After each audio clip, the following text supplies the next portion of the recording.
نکلتے ہیں، پھول نکلتے ہیں، سبزیاں نکلتی ہیں، سبزہ نکلتا ہے، یہ ساری پیداوار پھر زمین سے ہوتی ہے۔ تو جب پانی آتا ہے تب زمین پھٹتی ہے، پانی اندر چلا جاتا ہے، پھر جب پیداوار ہونی ہوتی ہے پھر زمین پھٹتی ہے اور پھر اندر سے پیداوار سامنے آتی ہے۔ بعض حضرات نے کہا کہ یہاں جو زمین کو ذات صدع کہا گیا ہے، پھٹنے والی، وہ اس اعتبار سے نہیں کہا گیا، بلکہ قیامت کے دن ایک موقع آئے گا جب زمین پھٹے گی اور زمین کے نیچے جو کچھ ہے بوجھ، ان سب کو زمین باہر نکال دے گی، جس کو سورۃ الزلزلہ کے شروع میں بیان کیا گیا، اذا زلزلت الارض زلزالها، جب زمین کو بری طرح جھنجھوڑ دیا جائے گا، وَأَخْرَجَتِ الْأَرْضُ أَثْقَالَهَا، اور زمین اپنے اندر سے اپنے بوجھوں کو نکال دے گی۔ ظاہر ہے زمین کے اندر سے جب بوجھ باہر آئے گا تو زمین پھٹے گی، اور زمین کے پھٹنے کے بعد اندر کا جو ہے وہ باہر آ جائے گا۔ لیکن زیادہ مشہور یہ ہے کہ یہاں جو زمین کو پھٹنے والی کہا گیا ہے وہ بارش کے اعتبار سے اور پھر پیداوار کے اعتبار سے کہا گیا ہے۔ بہرحال یہ قسم کھانے کے بعد اللہ تعالیٰ نے قرآن پاک کے بارے میں فرمایا، اِنَّهُ لَقَوْلٌ فَصْلٌ، یہ قرآن جو ہے ایسی بات ہے، ایسا کلام ہے جو فیصلہ کن ہے، جس کو ہم اردو میں کہتے ہیں دو ٹوک۔ جو بات بالکل کلیئر ہو، واضح ہو، مضبوط ہو، اس میں کوئی لچک نہ ہو، اس میں کوئی تردد اور تذبذب نہ ہو، جس میں انکار کی کوئی گنجائش نہ ہو، اس کو ہم اردو میں کہتے ہیں کہ بڑی دو ٹوک بات کہی۔ تو قرآن کے بارے میں فرمایا انہ لقول فصل، بے شک قرآن قول فصل ہے، دو ٹوک بات ہے، فیصلہ کن بات ہے۔ وما هو بالہزل، اور پھر اسی بات کی مزید تاکید فرمائی کہ یہ ہنسی مذاق نہیں ہے، یہاں در حقیقت تردید ہے مشرکین مکہ کی، کہ انہوں نے قرآن کے بارے میں کہا تھا ان ھذا الا اساطیر الاولین، کہ قرآن جو ہے یہ کوئی سنجیدہ کتاب نہیں ہے، یہ کوئی معیاری کتاب نہیں ہے، بلکہ یہ تو پچھلی قوموں کے قصے اور کہانیاں ہیں، یہ تو اسٹوری بک ہے۔ جس طرح بچوں کی کتابیں ہوتی ہیں اس میں ان کی دلچسپی کی اسٹوریاں ہوتی ہیں، قصے ہوتے ہیں، ظاہر ہے کہ وہ کوئی معیاری اور سنجیدہ اور باوقار کتاب نہیں ہوتی۔ تو یہ الزام انہوں نے قرآن پر لگایا تھا کہ یہ قرآن جو ہے یہ تو اساطیر الاولین ہے، پچھلی امتوں کے قصے اور کہانیاں ہیں۔ تو اس کی تردید ہے کہ اس کو غیر سنجیدہ سمجھنا یہ خود ایک غیر سنجیدہ حرکت ہے۔ انہ لقول فصل، یہ فیصلہ کن اور دو ٹوک بات ہے۔ وما ہوا بالہزل، اور یہ کوئی ہنسی مذاق نہیں ہے۔ اس کے بعد فرمایا انہم یکیدون کیدا، کاد یکید کیدن کے معنی آتے ہیں خفیہ تدبیر کرنا، کسی کو نقصان پہنچانے کے لیے خاموشی سے پلاننگ کرنا، یہ ہے قید۔ تو مشرکین مکہ آئے دن آپ کے خلاف خفیہ سازشیں کرتے تھے، اور اللہ تعالیٰ ان کی سازشوں کو ناکام بنانے کی تدبیریں کرتے تھے۔ اب ظاہر ہے کہ ان لوگوں کی جو چال ہے، ان کا جو مکر ہے، وہ اللہ کی تدبیر کے آگے اس کی کوئی حیثیت نہیں ہے۔ وَمَكَرُوا وَمَكَرَ اللَّهُ وَاللَّهُ خَيْرُ الْمَاكِرِينَ۔ انہوں نے بھی چال چلی اور اللہ نے بھی تدبیر اختیار کی۔ کامیاب کون ہوا؟ وَاللَّهُ خَيْرُ الْمَاكِرِينَ۔ اور ایک موقع پر فرمایا وَإِذْ يَمْكُرُ بِكَ الَّذِينَ كَفَرُوا، 9ویں پارے کے آخر میں یہ آیت ہے وَإِذْ يَمْكُرُ بِكَ الَّذِينَ كَفَرُوا لِيُثْبِتُوكَ أَوْ يَقْتُلُوكَ أَوْ يُخْرِجُوكَ وَيَمْكُرُونَ وَيَمْكُرُ اللَّهُ وَاللَّهُ خَيْرُ الْمَاكِرِينَ۔ اے نبی یاد کیجئے اس وقت کو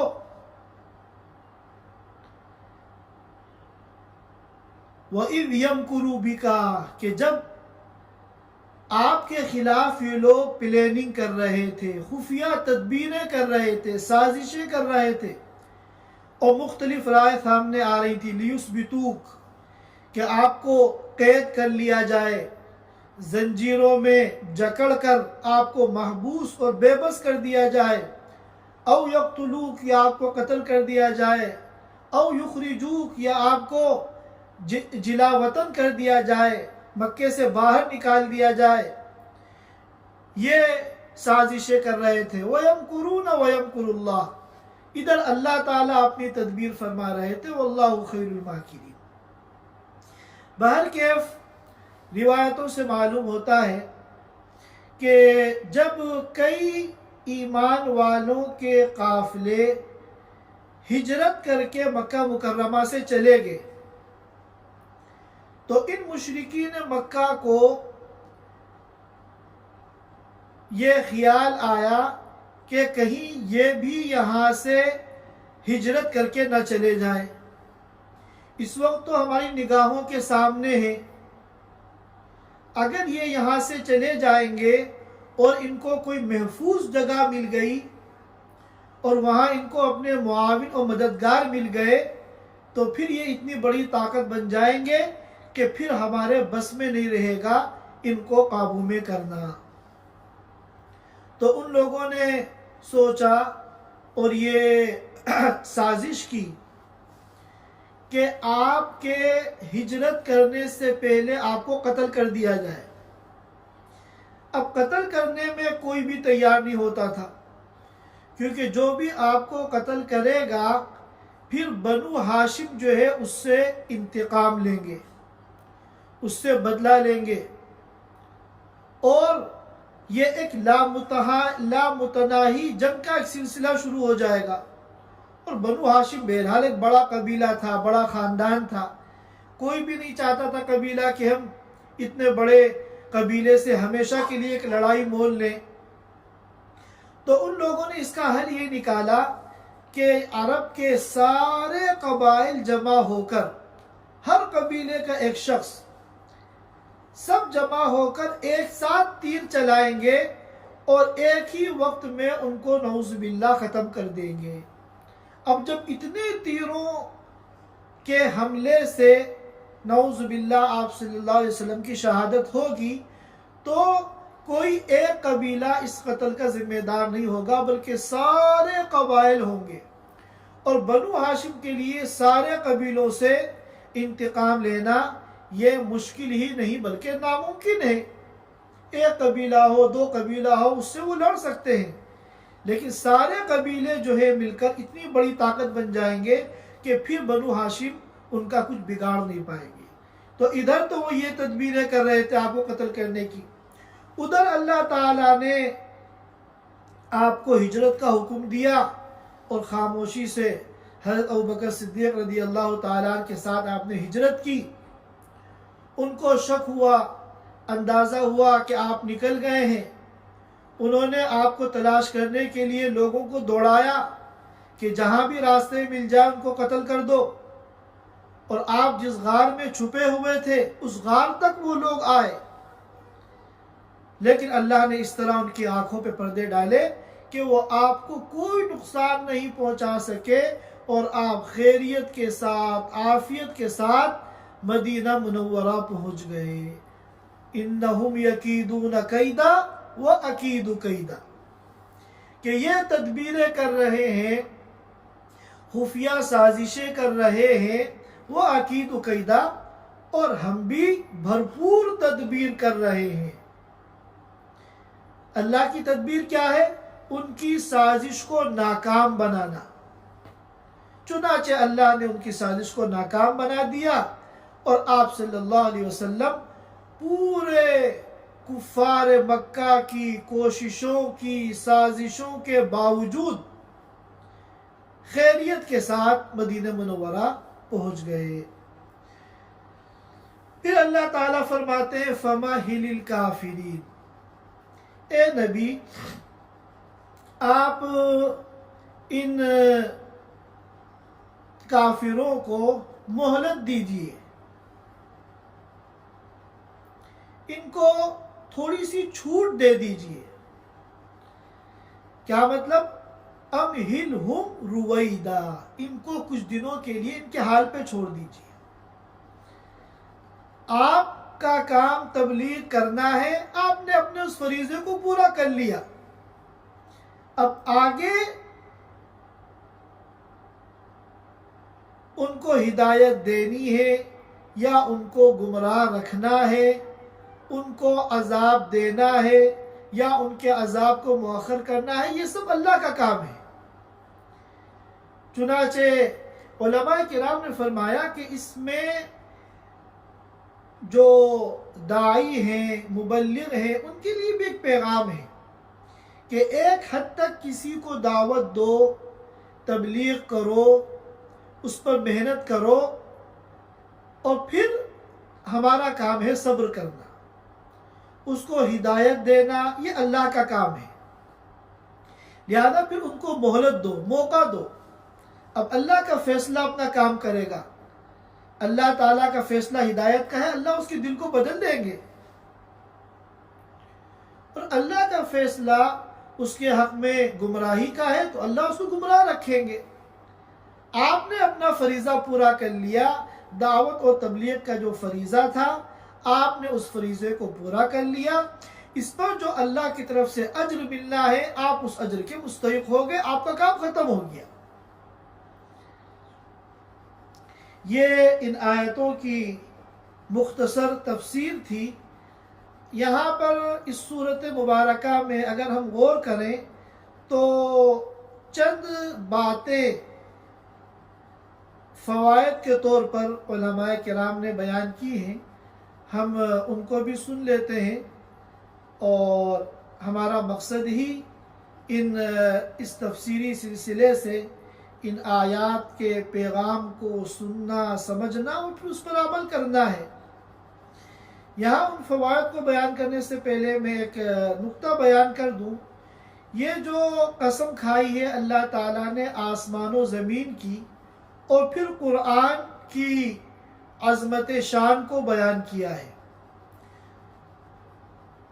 تو جہاں بھی قسم کھائی جاتی ہے تو قسم اور مقسم علیہ دونوں میں کوئی نہ کوئی مناسبت ہوتی ہے۔ اب یہاں کیا مناسبت ہے کہ یہاں قسم کھائی گئی اس آسمان کی جو بارش والا ہے، پانی برساتا ہے، اور اس زمین کی جو پھٹتی ہے، اس پانی کو قبول کرتی ہے اور پھر دوبارہ پھٹتی ہے، اندر سے سبزہ پھل اور سبزیاں نکالتی ہے۔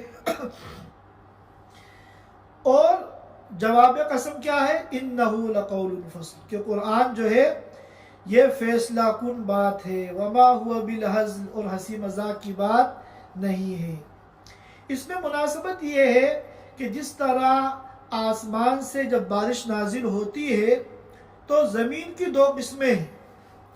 بعض زمین جو ہوتی ہے وہ بنجر ہوتی ہے، سخت ہوتی ہے، وہ نہ اس پانی کو قبول کرتی ہیں اور نہ کوئی وہ سبزہ اور پھل وغیرہ اگاتی ہیں۔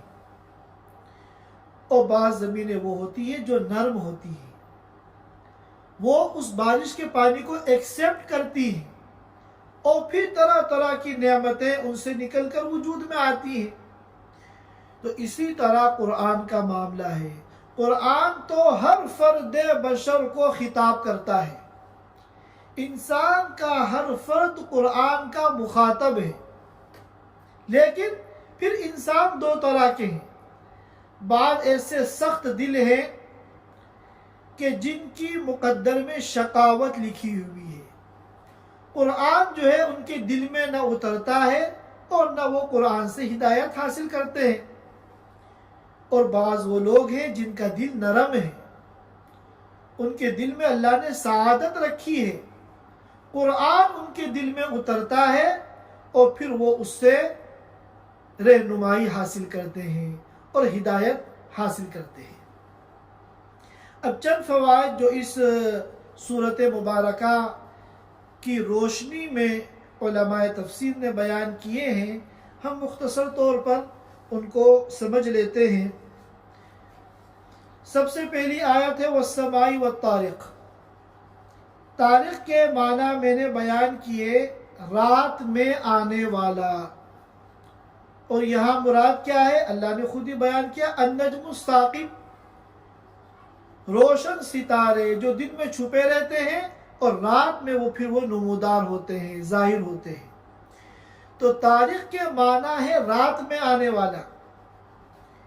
تو اسی لیے ایک حدیث پاک میں جن کو طارق کہا گیا ہے، کیونکہ یہ جنات جو ہوتے ہیں یہ بھی رات میں نکلتے ہیں اور انسانوں کو پریشان کرتے ہیں اور ان کی تکلیف کا باعث بنتے ہیں۔ چنانچہ ایک روایت ہے جس کو امام مالک نے موطا میں نقل کیا ہے اور امام احمد بن حنبل نے مسند احمد میں نقل کیا ہے، اور علامہ البانی علیہ الرحمہ نے اس کو صحیح قرار دیا ہے کہ جب معراج کے موقع پر یا اور کسی موقع پر آپ صلی اللہ علیہ وسلم تشریف لے جا رہے تھے تو ایک جن آگ کا شعلہ لے کر وہ آپ کے پیچھے پڑ گیا، آپ کو نقصان پہنچانے کے لیے آگ کا شعلہ لے کر وہ آپ کا پیچھا کرنے لگا۔ چونکہ آپ کے ساتھ جبریل امین تھے تو جبریل امین نے آپ سے کہا کہ میں آپ کو ایسے کلمات نہ بتاؤں کہ اگر آپ ان کلمات کو پڑھ لیں گے تو اس کا شعلہ بجھ جائے گا، اس کے شعلے کی جو آگ ہے وہ آگ بجھ جائے گی، یعنی آپ جن کے شر سے محفوظ ہو جائیں گے۔ پھر انہوں نے وہ دعا آپ صلی اللہ علیہ وسلم کو بتائی جس کے کلمات ہیں اعوذ بکلمات اللہ التامہ من شر ما خلق وذرع وبرع ومن شر ما ينزل من السماء ومن شر ما يعرج فيها ومن شر فتن الليل والنهار ومن شر كل طارق إلا طارقا يطرق بخير يا رحمن۔ اس میں طارق کا لفظ جنات کے لیے استعمال کیا گیا کیونکہ یہ بھی زیادہ تر رات میں نکلتا ہے، اور اللہ تعالیٰ نے ہم لوگ کو کمزور بنایا ہے۔ خلق الانسان ضعیفا، انسان کمزور پیدا کیا گیا ہے، اور ہمارے جو دشمن ہیں وہ بڑے طاقتور ہیں، جنات ہیں، شیاطین ہیں اور خود ہمارا نفس۔ لیکن اللہ تعالیٰ نے ہمارے کمزور ہونے کی وجہ سے اور ہمارے دشمنوں کے طاقتور ہونے کی وجہ سے ہمیں ایسے ہتھیار دیے ہیں کہ ان ہتھیاروں کا یہ بڑے سے بڑے طاقتور دشمن مقابلہ نہیں کر سکتے۔ اور وہ ہتھیار کیا ہے؟ وہ یہی اذکار ہیں۔ قرآن و حدیث میں جو دعائیں ہیں، جو ذکر ہیں، یہ اتنے طاقتور ہتھیار ہیں کہ ہم چاہے کتنے بھی کمزور ہوں اور ہمارے دشمن کتنے بڑے طاقتور ہوں، وہ ہمارے ان ہتھیاروں کا مقابلہ نہیں کر سکتے۔ لہذا ہم سب کو چاہیے کہ ہم اپنے ان دشمنوں سے بچنے کی تدبیریں کریں، اور جو ہتھیار اللہ اس کے رسول نے ہمیں دیے ہیں ان سے بچنے کے لیے، ان کے شر سے بچنے کے لیے ہم ان ہتھیاروں کو اپنی زندگی میں استعمال کریں۔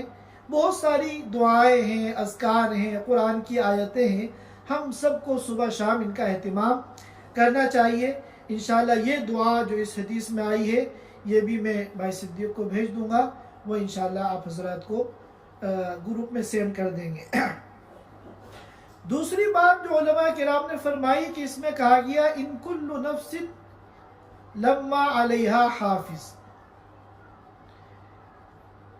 کہ کوئی انسان ایسا نہیں ہے جس پر کوئی نگراں فرشتہ نہ ہو۔ اور ظاہر ہے کہ ہم دنیا میں بھی اگر ہماری نگرانی نہ ہو، مراقبہ نہ ہو، کیمرے لگے ہوئے نہ ہو تو لاپرواہی آ جاتی ہے، بے احتیاطی ہوتی ہے۔ لیکن جہاں مراقبہ ہو، نگرانی ہو، کیمرے لگے ہوئے ہوں، وہاں انسان بڑی احتیاط کرتا ہے اور اپنے کام کو پورے دھیان سے کرتا ہے۔ تو یاد رکھیے دنیا کا یہ مراقبہ تو اور دنیا کے جو یہ کیمرے ہیں یہ تو ایک ناقص انتظام ہے، ناقص مراقبہ ہے۔ اس میں کیمرے خراب بھی ہو سکتے ہیں اور نگرانی جو ہے وہ کمزور بھی ہو سکتی ہے۔ آنکھوں میں دھول جھونک کر بہت کچھ انسان کر لیتا ہے اور کر سکتا ہے، لیکن اللہ کی طرف سے جو ایک نظام قائم کیا گیا ہے وَإِنَّ عَلَيْكُمْ لَحَافِظِينَ كِرَامًا كَاتِبِينَ يَعْلَمُونَ مَا تَفْعَلُونَ، یہ ایسا سسٹم ہے، ایسا نگرانی کا انتظام ہے کہ اس سے بچ کر کوئی نکل نہیں سکتا۔ کل صغیر و کبیر مستطر، سب کچھ چھوٹا بڑا لکھا جاتا ہے۔ لہذا ہم اس طرح زندگی گزاریں احتیاط کے ساتھ کہ ہمارا کوئی بھی غلط کام فرشتے نوٹ نہ کریں، اور اگر ہم سے بتقاضۂ بشریت غلطی ہو جائے تو ہم فوراً توبہ اور استغفار کریں تاکہ فرشتے اس کو ڈیلیٹ کر دیں ہماری فائل کے اندر، جو اللہ کے سامنے پیش کی جائے گی قیامت کے دن۔ کوئی بھی ایسا کام نہ ہو جو اللہ کی ناراضگی کا سبب ہو۔ اور تیسری بات یہ ہے کہ اللہ تعالیٰ نے فرمایا اس صورت مبارکہ میں یوم تبلی السرائر، جس دن دلوں کے راز کھول دیے جائیں گے اور امتحان کے لیے پیش کر دیے جائیں گے۔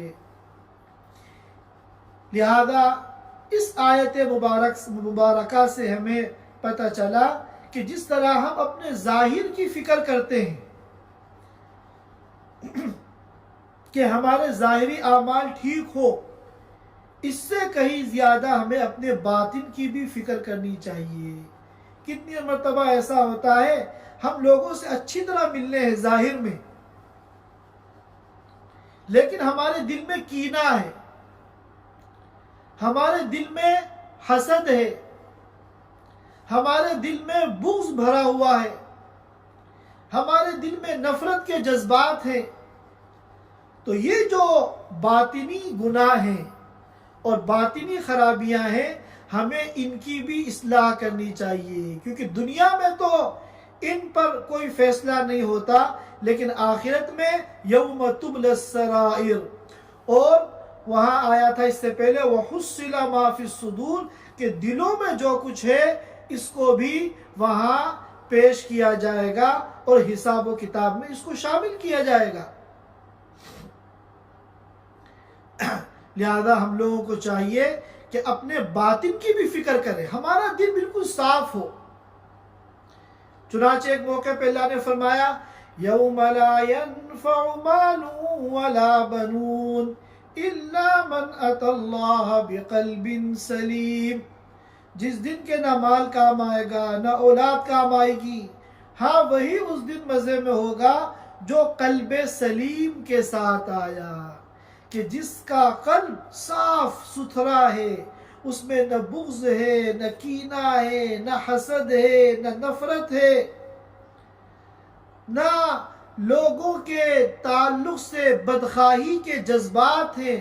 بالکل قلب سلیم جو لے کر آئے گا وہی وہاں پر صحیح معنی میں کامیاب ہوگا۔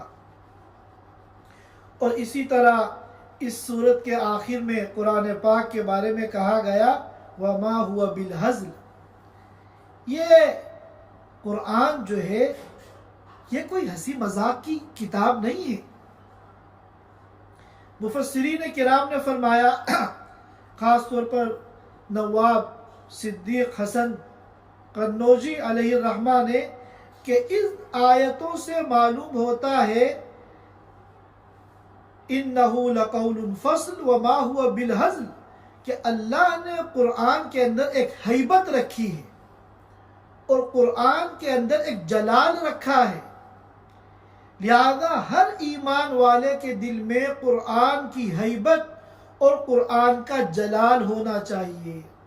آج کل بہت سی پوسٹ ہم دیکھتے ہیں سوشل میڈیا پہ، فیس بک وغیرہ پہ، کہ ہنسی مذاق کے طور پہ قرآن کی آیتوں کو استعمال کیا جاتا ہے۔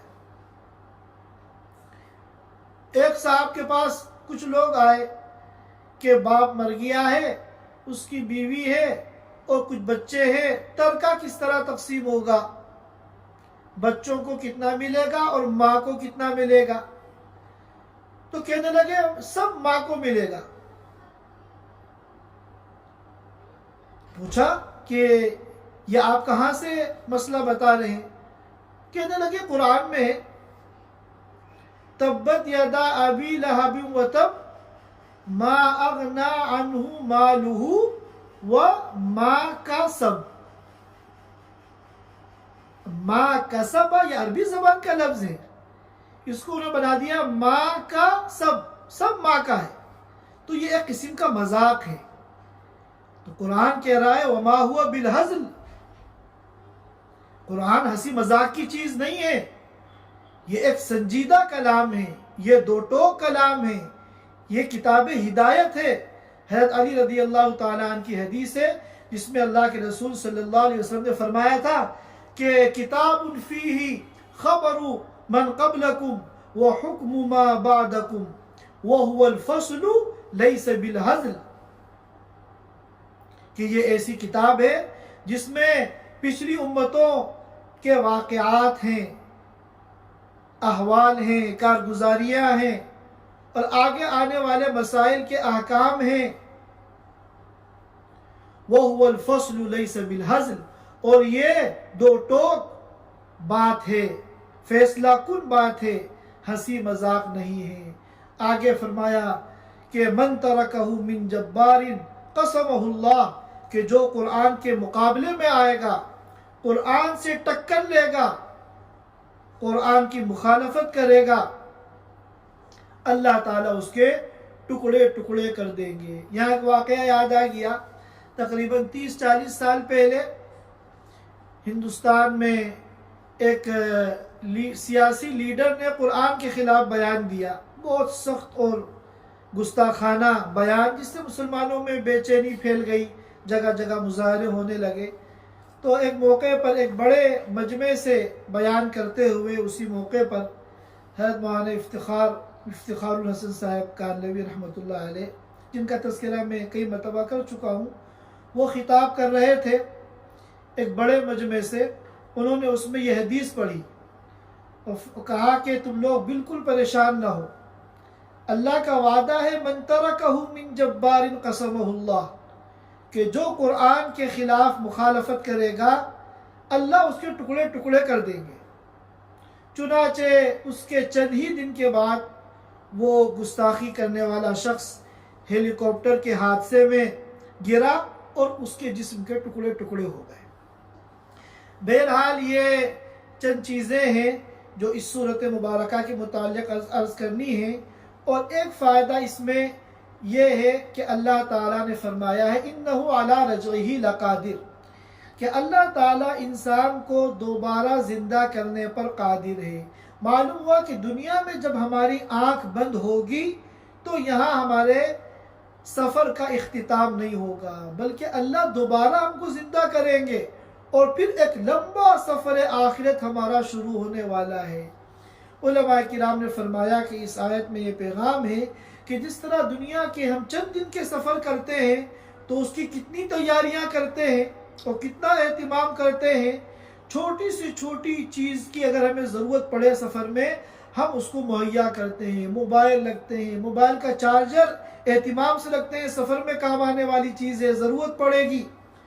تو ایسا سفر جو کہ سفر آخرت ہے، ہمیشہ کا سفر ہے، اس کے لیے ہمیں کتنی تیاریوں کی ضرورت ہے۔ لہذا ہم جتنا اہم سفر ہوتا ہے، جتنا بڑا سفر ہوتا ہے، اسی کے بقدر تیاری کرتے ہیں۔ لہذا یہ جو سفر آخرت آنے والا ہے اس کے لیے بھی ہمیں اسی کے بقدر تیاری کرنے کی ضرورت ہے۔ اللہ تعالی ہم سب کو کہنے سننے سے زیادہ عمل کی توفیق عطا فرمائے۔ وآخر دعوانا ان الحمد للہ۔ Thanks for watching. Don't forget to like, comment, share and subscribe to Al Wahid channel.